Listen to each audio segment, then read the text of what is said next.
여러분 혹시 블랙 컨슈머라는 말을 들어보셨습니까? 들어보셨죠? 다 아시죠? 이 단어는 합성어입니다. 블랙이라는 단어와 컨슈머라는 단어의 합성어인데, 이 블랙이라는 말은 우리가 흔히 알기로는 검정색 이런 뜻이 있지만, 이것이 악성이라는 뜻도 있습니다. 그리고 컨슈머는 우리가 잘 알다시피 소비자를 가르치죠. 그래서 이 블랙 컨슈머를 그 사전에서 찾아보면 이렇게 나와 있습니다. 자신의 이익을 위해서 악성 민원이나 부당한 민원을 고의적, 상습적으로 제기하는 소비자, 이렇게 가르칩니다. 뭐 다양한 종류의 블랙 컨슈머들이 있죠. 우리가 간단하게는 음식 먹으러 가서 자기 머리카락 씹어놓고 음식에 이물질 나왔다고 항의하고, 또 그렇게 어떤 음식값을 지불하지 않는다든지 그런 유익을 취하는 것도 있고, 또 어떤 사람은 음식 먹고 탈이 났다고 식당에 대해서 손해배상 청구를 한다든지 합의를 요구한다든지, 그래서 이제 돈을 뜯어내는 경우가 있습니다. 이런 뭐 극소수겠지만 이런 블랙 컨슈머들 때문에 참, 특히 이제 요식업, 식당 일을 하시는 분들이 참 어려워요. 참 스트레스를 많이 받습니다. 저도 예전에 한참 됐죠. 한 15년 전, 뭐 16년 전 이때쯤에 우리나라의 큰 패밀리 레스토랑에서 아르바이트를 했었어요. 그때 아르바이트를 하면서 거기도 그런 사람들이 많이 왔어요. 많이 쪽으로 종종 왔습니다. 근데 이 사람들이 한 번 오고 안 올까요? 아니에요. 반복적으로 와요. 반복적으로 와서 똑같은 일을 합니다. 그게 이런 거였어요. 음식에 대한 불만을 얘기하는 거죠. 그러면서 못 먹겠으니 돈을 못 내겠다, 이런 식으로 이제 항의를 하는 거예요. 또 말도 안 되는 항의를 하는 거죠.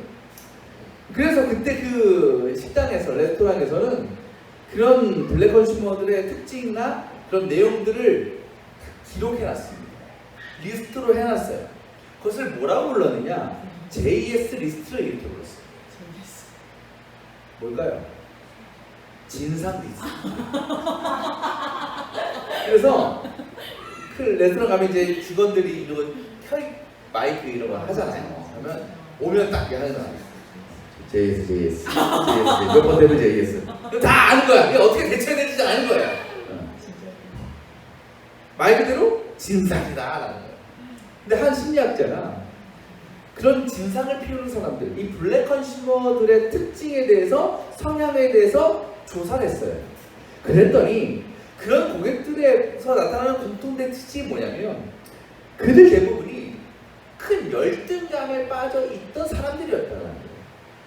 그러니까 평소에 그 열등감, 남에게 인정을 받지 못하고 늘 어렵고 힘든 삶 속에서 그 열등감을 가진 사람들이 일종의 보상심리를 통해서, 보상심리로 그러한 일을 함으로써 자신을 드러내고 또 그걸로 만족을 느낀다라는 거죠. 그게 진상짓의 원인이라는 거예요. 근데 여러분, 그렇게 해서 만족을 얻었습니다. 공짜로 먹고 좋겠죠. 그게 뭐 영원하겠어요? 그 순간이에요. 잠깐이에요. 또 음식 먹고 돌아가서 일상으로 돌아가면 또 뭐에 빠져? 또 열등감에 빠져서 불행한 삶을 살게 되는 거예요. 근데요, 사실 우리도 열등감이 다 있어요. 그죠? 저도 있고 여러분도 있을 거예요. 여러 가지 상황에서. 그러니까 다른 사람과 비교했을 때에 나의 삶을 억누르고 또 나를 절망에 빠뜨리는, 또 어려운 삶의 모습 때문에 우리가 열등감을 가진다라는 거예요. 근데 그 열등감이 우리를 행복하게 해줍니까? 그렇지 않아요. 우리를 절망에 빠뜨리고요, 불행하다고 느끼게 만듭니다. 또 그리고 그것이 우리의 불평과 원망의 이유가 됩니다. 근데 이 열등감은 우리의 신앙에서도 그렇게 영향을 미쳐요.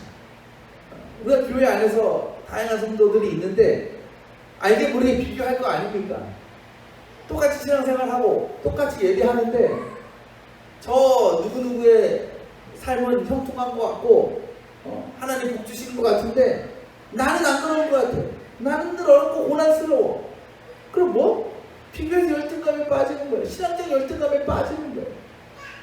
근데 우리가 하나님을 원망하고 의심하게 된다는 거죠. 우리는요, 언젠가 주님을 만나죠. 우리는 주님 만날 때가 늘 가까워오고 있어요. 그런 삶을 살고 있죠.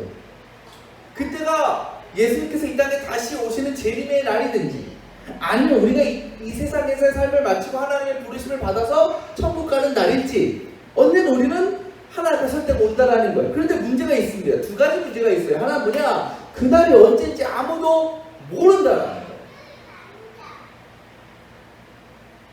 그리고 정말 아무도 모르는 그때가 왔을 때, 제가 몇 번 말씀드리지만, 제가 강조드리지만, 저나 여러분이 모두 하나님을 만나고 천국에 들어간다는 것이 보장되어 있지 않다는 거예요. 우리가 천국에 들어가느냐 그렇지 못하느냐는 지금 결정되는 게 아닙니다. 그죠? 언제? 마지막 때. 하나님에 대해 우리가 어떤 모습인가, 우리의 믿음이 있는가 없는가, 그것으로 결정나는 거예요. 그렇다면 이게 우리에게 큰 걱정거리예요. 근심거리입니다. 왜? 우리의 삶을 보면 도저히 하나님 앞에 나아갈 수 없는 때가 있거든요. 도저히 믿음을 지켜나가지 못할 때가 있거든요. 그런 상황을 만나게 되거든요. 누가 봐도 남들처럼 편안하게 신앙생활을 하고 그렇게 믿음 생활을 할 수 없는 삶이 있다는 거예요. 그럴 때 우리는 하나님을 떠나게 돼요. 믿음을 버리게 돼요. 그래서 우리 보잖아요. 정말 믿음 생활 잘 하다가 한순간에 믿음 버리고 하나님 떠난 사람도 있어 없어요? 많아요. 근데 만약에 그 순간에 예수님께서 오셔. 예수를 만나. 그럼 억울해 안 억울해? 억울하죠. 억울해요. 근데 오늘 예수님께서 그런 우리의 두려움과 걱정을 해결해 주고 계셔요. 뭐냐? 그때가 언제든지 언제 오시든지 하나님을 만나고 천국에 들어갈 수 있는 방법을 우리에게 알려주시는 거예요. 잘 들으셔야 돼요. 예수께서 그 방법을 알려주시면서 한 비유를 말씀해 주시는데, 그 비유는 어떤 비유냐면 혼인잔치에서 돌아오는 주인을 맞이하는 종에 대한 비유입니다. 당시 동방지역은요 사막지역이죠. 그래서 한번 외출했다가 돌아오면 몸이 어떻게 돼요? 더러워지겠죠. 모래로, 먼지로 더러워질 수밖에 없어요. 또 그 당시 사람들이 어떤 신발 신었어요? 나무로 만들거나, 그죠? 샌들 같은 거, 그런 거 신고 다녔단 말이에요. 그러니까 이거 먼지, 모래에 노출이 될 수밖에 없어. 그래서 그 당시 사람들은 외출했다가 돌아오면 반드시 뭐부터 했냐? 뭐 하겠어요? 손발 닦는 거. 손발 닦는 거. 근데 그걸 누가 했을까요? 종들이 했어요. 종이 있는 사람들. 그래서 종들이 주인 올 때만 기다렸다가 주인이 오면 뿌리답게 가가지고 대야 갖다 놓고 물 받아놓고 주인 발부터 씻겨주는 거예요. 그게 종의 중요한 역할입니다. 근데 오늘 말씀에 한 주인이 있는데 이 사람이 어디 갔다고요? 혼인잔치에 갔어요. 이거는요 오전에 나갔다가 저녁에 돌아오는 일정이 아닙니다. 당시 혼인잔치는요 짧게는 3-4일이 걸렸어요. 길게는 일주일 넘게 걸립니다. 때문에 주인이 언제 오는지는 그 잔치가 어떻게 진행되고 끝나느냐에 따라 달라질 수 있었다는 거예요. 그러니까 종의 입장에서 볼 때는 주인이 언제 올지 알아 몰라. 감을 못 잡는 거예요. 요즘이야 뭐 부모님이 야 나 어디 몇 시 결혼식 갔다 올게 그럼 대충 나오잖아요. 가는 시간 몇 분, 오는 시간 결혼식 몇 분 하면 대충 나와요. 그래서 엄마가 옛날에 그러잖아요. 너 엄마 올 때까지 숙제하고 있어? 그럼 어떻게 해? 그때 바로 합니까? 계산하잖아요. 좀 놀다가 몇 시쯤 올 거니까 이때쯤 내가 숙제 시작하고 끝내면 될 거야. 그럼 이제 문제가 없어. 그럼 엄마 오기 전에, 아빠 오기 전에 숙제 다 해놓고 다 했습니다. 이렇게 할 수 있어요. 근데 종은 그런 게 아니에요. 주인이 언제 올지 몰라요. 때문에 지금은 이 종에게 있어서 굉장히 난처한 상황이에요. 난감한 상황입니다. 왜? 만약에 주인이 왔을 때 제대로 맞이하지 못하고 시켜주지 못하면요 이거는요 뭐 하는 거야? 쫓겨나는 거예요. 그 불이익을 당할 수 있다는 겁니다. 근데 예수님께서 이 문제를 해결해 주고 계셔요. 35절에 말씀하십니다. 뭐라고 말씀하셔요? 너희는 허리에 띠를 띠고 등불을 켜놓고 있어라. 두 가지 방법 말씀하시죠. 첫 번째는 허리에 띠를 띠라는 거예요. 이게 무슨 말이냐면 그 당시에 옷들은요 어떤 옷일까요? 많이 보셨죠? 자료하면 큰 원피스, 남자나 여자나 크게 펑퍼짐한 옷을 입고 다녔다는 거예요. 긴 옷을 입었다는 거죠. 근데 이 옷이 보통 거리를 달릴 때나 쉴 때나 집에 있을 때는 별로 어려움이 없어요. 근데 언제 이런 옷이 불편할까? 일할 때, 노동할 때는 굉장히 불편할 거 아니에요? 칠렁칠렁 거리고, 그렇죠? 또 발에 끌리니까. 그래서 사람들이 일을 할 때는 이 옷을 어떻게 했냐? 말아 올립니다. 그리고 뭘 해요? 허리띠로 묶어내는 거예요. 그러면 이제 하체 쪽은 자유로우니까 쉽게 일을 할 수 있다는 거예요. 그러니까 주님은 허리에 띠를 띠고 있으라는 말씀은 언제 주인이 오더라도 바로 일할 수 있도록, 손가락을 씻겨드릴 수 있도록 준비하고 있으라, 이런 말이에요. 또 그 다음에 뭐라 그래요? 등불을 켜놓고 있으라. 등불은 언제 필요합니까? 밤에 필요하겠죠. 밤에 외출하거나 누구를 맞이할 때. 근데 당시는요, 밤은요, 사막 지역의 밤은요 굉장히 춥습니다.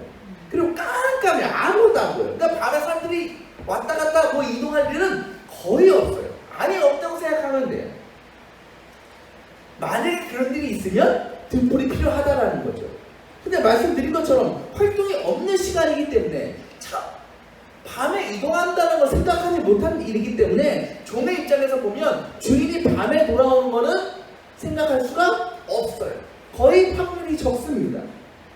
하지만 예수님은 뭐라고 말씀하시냐면 혹시나 주인이 밤에도 올 수 있으니까 미리 기름을 준비해서 불이 꺼지지 않도록 늘 켜놓고 있어라, 준비하고 있으라, 이런 말이에요.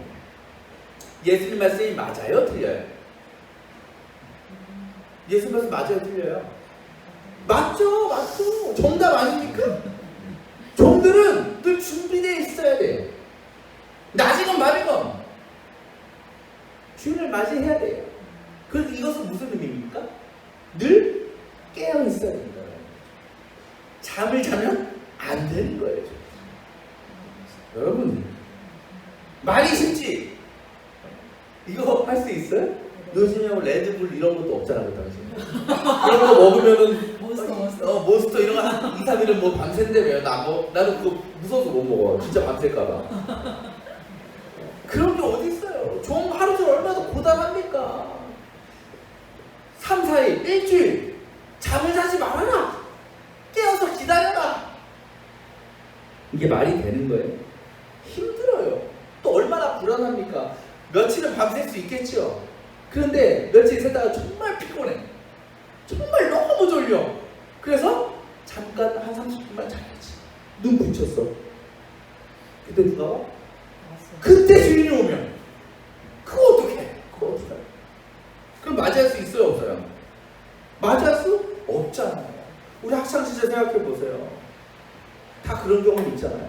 시험때가 돼서 공부하고 맘 먹고 방문 닫아놓고 열심히 온 거예요. 2-3시간, 3시간 막 집중해서 한단 말이에요. 그 힘들어 안 힘들어? 힘들죠. 그럼 이제 좀 이제 10분만 쉬어야겠다. 그럼 이제 컴퓨터를 키는 거죠. 게임기 키는 거예요. 게임을 합니다. 뭘 시키는 거예요. 그때 누가 들어와? 엄마가 그때 들어와. 2-3시간 동안은 한 번도 뭐 안 들어오다가 꼭 게임할 때 들어와. 그때 뭐라 그래? 넌 아직도 게임하고 있니? 넌 하루 종일 게임하지? 억울하지요? 저만 그런 경험 있는 거예요? 여러분 공부 많이 했습니까? 억울해. 제자들, 이 종들 마찬가지.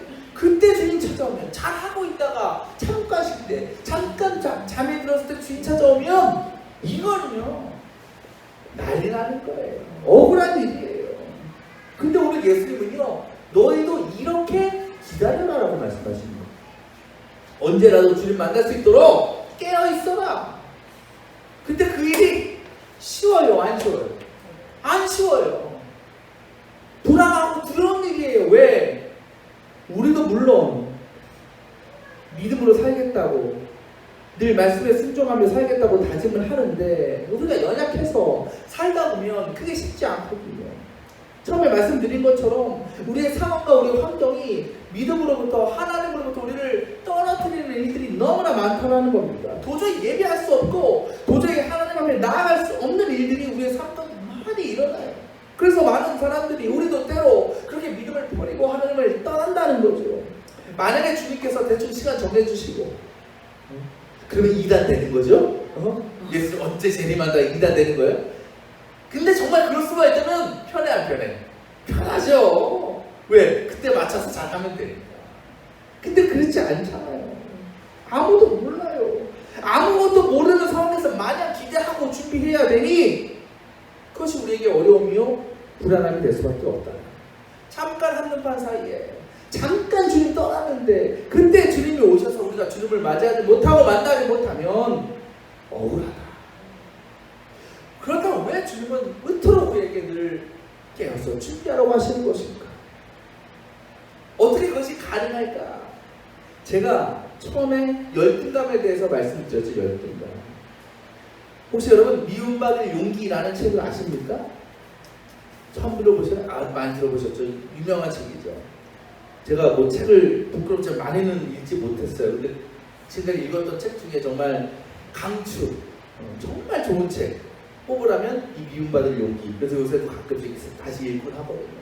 이 책은 오스트리아의 심리학자인 알프레드 아들러라는 사람이 쓴 책입니다. 근데 이 책에서 그가 이 열등감에 대해서 얘기를 해요. 근데 열등감만이 아니라 한 가지 더 얘기하는데 열등 콤플렉스라는 것을 하나 더 이야기합니다. 그러니까 열등감이 있고 열등 콤플렉스가 있다는 거예요. 이 둘의 차이 여러분 구분하시겠습니까? 이런 거예요. 예를 들면 나는 다른 사람보다 가난하다. 이건 열등감일까요? 열등 콤플렉스일까요? 열등감이에요. 그런데 열등 컴플렉스는 뭐냐? 근데 열등감은 뭐냐면 다른 사람과 비교했을 때 드러나는 나의 부족함을 깨닫는 것, 인정하는 게 열등감이에요. 근데 열등 컴플렉스는 뭐냐? 이렇게 나가는 게 열등 컴플렉스예요. 나는 다른 사람보다 가난하다 때문에 나는 행복해질 수 없다. 이게 열등 컴플렉스라는 거예요. 이해가 되시죠? 구분이 되시죠? 근데 이것은 열등 컴플렉스는 내가 열등하다고 느끼는 그 문제로 인해서 나의 미래를, 나의 결과를 미리 예측하고 결정지어 버리는 거예요. 그게 열등 컴플렉스로 인해서 나타나는 결과라는 거예요. 아들은 얘기해요. 모든 사람들이 열등감을 가지고 있다. 열등감이 없는 사람은 없다. 우리가 최고 부자인 삼성 회장도 열등감이 없을까요? 있을 거예요. 하지만 이 아들러는 열등감을 갖는 것 자체는 절대 나쁜 게 아니라고 얘기합니다. 그 이유는 우리가 남들보다 부족하고 연약한 부분을 깨닫는 것 자체는 그것 자체가 우리의 삶을 짓누르고 불행하게 하는 것이 아니라 열등감을 통해서 나의 어려움을 극복하고 이겨내보려는 의지와 노력으로 우리를 이끌어갈 수 있다는 거예요. 그 열등감. 곧 그 열등감은 우리를 더 나은 삶, 지금보다 더 행복한 삶을 살도록 내 자신을 자극시킬 수 있다는 겁니다. 어떻게 그 일이 가능하냐? 아들론 얘기해요. 우리에게는 뭐가 있다? 자유의지가 있기 때문이다. 자유의지. 하나님께서 그것을 우리를 그렇게 창조하셨다라고 얘기하고 있어요. 자유의지가 있다는 건 뭡니까? 한마디로 얘기하면 자유의지를 가진 모든 사람은 가능성을 지닌 존재라는 거예요. 가능성.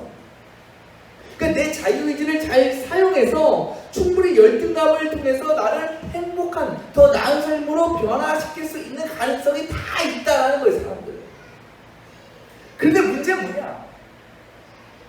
많은 사람들이 그럼 내 안에 있는 그 자유의지와 그 가능성을 깨닫지 못해. 갖고 있는데 그 안에 분명히 그것이 있는데 그것을 깨닫지 못하니까 뭐 할 수 없어요? 사용할 수가 없는 거예요. 자유의지를 사용할 수가 없는 거예요. 그걸 깨닫기만 하면 그 의지와 그 가능성으로 얼마든지 우리가 더 나은 삶을 살아갈 수 있는데 극복할 수 있는데 거기까지 나아가지 못하니까 결국 뭐에 빠지는 거예요? 열등 콤플렉스로 빠진다. 우리가 하나님의 때를 기다리면서 깨어 준비하는 것도 마찬가지예요. 언제 올지 모르는 그때를 기다리는 것은 우리에게 힘들고 어려운 일이라고 생각합니다. 내 어려운 형편과 상황 속에서 때로는 내 삶 속에, 내 신앙 속에 열등감 때문에 그 고통 때문에 믿음을 지키고 예배하기 힘든 그런 상황들이 있다라는 거예요. 그때 우리가 어떻게 깨어있습니까? 어떻게 주님이 기다립니까? 못합니다 라고 얘기합니다. 하지만 가능하다라는 거예요. 하나님은 가능하다라는 말씀이에요. 주님이 예수께서 괜한 얘기를 오늘 말씀 하시게 하시겠습니까? 아니에요. 왜? 우리는 하나님께서 우리를 창조하시면서 우리에게 선물로 주신 뭐가 있으니까? 자유의지가 있기 때문에. 그 자유의지를 잘 사용해서 우리의 삶과 우리의 신앙을 세워나갈 수 있도록 또 누가 도와주셔요? 성령님 우리를 도우시기 때문에 말도 안 되는 게 아니라, 하지 못하는 게 아니라 너희가 얼마든지 할 수 있는 거야. 얼마든지 기다릴 수 있는 거야. 얼마든지 깨어있을 수 있는 거야. 우리가 그 성령님을 끝까지 믿고 의지하며 이끄시며 순종하며 나아가면 우리는 어떤 사람이 된다? 늘 깨어있는 사람이 될 수밖에 없다. 늘 주님의 삶을, 나를 준비하는 삶을 살아갈 수밖에 없다라는 거예요. 오늘 말씀 39절에 주님이 말씀하십니다. 집주인이 언제 들어오지 않다면 그는 도둑이 그 집을 뚫고 들어오도록 내버려 두지 않을 것이다. 여기서 집이 뭘까요? 우리죠. 우리 자신, 우리의 마음, 우리의 영혼. 그렇다면 도둑은 누구겠어요? 사탄이죠. 사탄의 역사입니다. 사탄은 뭐예요? 직업이 뭐하는 일이에요? 우리를 영적으로 잠들게 하는 거죠. 우리가 열등감에 빠져 있을 때 그것을 극복하고 감당하지 못하게 만드는 것. 결국 우리를 열등 컴플렉스로 빠뜨려서 절망과 좌절에 빠뜨리는 게 사탄의 역할입니다. 그렇게 우리를 예배에서, 우리의 신앙에서 멀어지게 만들고 하나님과의 관계를 끊어버리려고 합니다. 그런데 그 사탄은 때를 잡고 우리를 공격하지 않아요. 그죠? 늘 우리와 함께 있어요. 늘 우리 가까이 있어요. 그래서 틈만 나면 우리에게 침투해서 우리를 흔들어 놓고 우리를 공격합니다. 우리가 그런 사탄의 시험과 유혹을, 공격을 이길 수 있는 방법은요, 하나밖에 없어요. 뭐? 성령 충만. 늘 성령님을 모시고 구하고 의지하는 것뿐이에요. 그렇게 우리가 성령으로 충만하면, 성령으로 무장되어 있으면 사탄은 결국 우리를 공격하거나 무너뜨릴 수 없습니다. 물론 공격을 하겠죠. 우리를 흔들어 놓겠지만 넘어가지 않는 거예요. 감당할 수 있는 거예요. 그렇게 성령님을 의지하고 순종하는 삶을 사는 사람은요, 하나님의 때가 언제인지, 주님이 언제 오시는지는 중요하지가 않습니다. 그때가 언제인지 모른다는 것이 두렵고 무서운 일이 아니라는 거예요. 왜? 이미 성령 안에서 모든 순간마다 하나님의 때를 경험하고 있기 때문에, 늘 주님을 만나기 때문에 늘 기쁨과 감사 가운데 살아갈 수밖에 없다. 여러분, 혹시 여러분의 신앙을 방해하는 문제들이 있습니까? 참 하나님 앞에 나아가지 못하고 예배하지 못하는 이유들이 있습니까? 그것은요, 그러한 일들을 만나게 하신 하나님의 책임이 아닙니다. 나에게 그 모든 상황을 극복하고 이길 수 있는 능력이 있음에도 불구하고, 그걸 도우시는 분이 있음에도 불구하고 그것을 깨닫지 못하고 사용하지 못하고 믿지 못하는 우리의 문제이고 책임이다. 지금도 성령께서는 우리와 함께 하십니다. 여러분의 상황과 여러분의 처한 환경을 다 알고 계십니다. 그러면서 우리가 그 모든 것을 감당하고 이길 수 있도록 늘 힘을 공급해 주시고 능력을 더해 주십니다. 우리로 하여금 우리의 삶과 신앙을 짓누르는 열등감, 열등 컴플렉스에서 자유를 누리게 하신다는 겁니다. 단, 우리가 그분을 찾아야죠. 그분을 구하고 품고 살아야 됩니다. 그런 우리에게 주님의 때를 기다리는 시간은 두려움의 시간, 불안의 시간이 아닙니다. 늘 성령님과 함께하는 것만으로 우리는 우리의 주인 되신 하나님과 함께, 주님과 함께 이 세상에서 천국의 기쁨을 누리고 있는 것입니다. 우리 모두가 그렇게 언제일지 모르지만 하나님이 오실 때, 하나님 만날 때, 주님이 다시 오실 때, 마지막 때까지 늘 성령의 능력 가운데 믿음을 잘 지키고 그렇게 주님의 부르심에 기쁨으로 응답하고 주님을 맞이할 수 있는 저와 여러분이 되시기를 바랍니다. 그래서 그 기다림의 시간이 아무리 길고 먼 것 같아도 날마다 새롭게 주시는 성령을 통한 기쁨과 만족과 평안을 누리면서, 그래서 불안해하지 말고 늘 떨리는 마음으로 소망 가운데 그날을 기다리며 주님께 나아가는 저와 여러분 될 수 있기를 축원합니다. 기도하겠습니다.